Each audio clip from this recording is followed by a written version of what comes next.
VSR वेंचर्सची DGCA कडून चौकशी केली जाणार आहे। VSR वेंचर्सची डीजीसीए कडून चौकशी केली जाणार असल्याची महत्त्वाची माहिती समोर येते।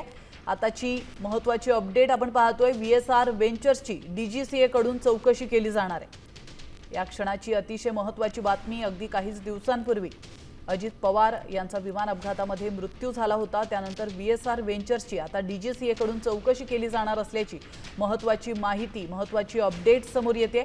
या प्रकरणामध्ये आता अजून काय खुलासे होत आहेत याकडे सर्वांचंच लक्ष लागलेलं आहे। दरम्यान हे प्रकरण CID कडे देखील सोपवलं जाणार असल्याची माहिती नुकतीच समोर आली होती। त्यानंतर VSR वेंचर्सची डीजीसीए कडून देखील चौकशी केली जाणार आहे।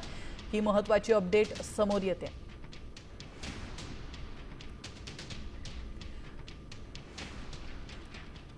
तर याविषयी अधिक माहिती देण्यासाठी आपले प्रतिनिधी अक्षय बडवे आपल्यासोबत जोडले गेलेले आहेत। अक्षय, अजित पवारांच्या अपघातावेळी VSR वेंचर्सची डीजीसीए कडून चौकशी केली जाणार आहे, त्या संदर्भात काय अधिक माहिती मिळते?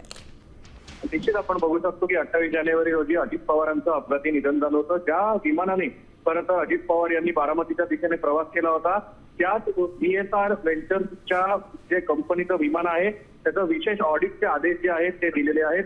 लिअरजेट 45 XR या विमानाने मुंबईतून ते बारामतीला येणार होते, मात्र बारामती विमानतळाच्या लँडिंग होण्यापूर्वीच त्यांच्या विमान जे आहे ते कोसळलं आणि त्याच्यात त्यांचा दुर्दैवी मृत्यू झाला।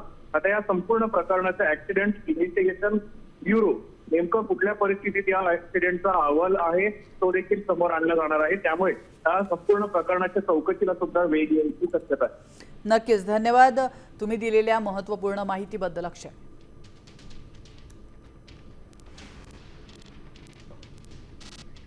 तर 15 फेब्रुवारीपर्यंत हा अहवाल सादर करण्याचे आदेश देखील देण्यात आले आहेत।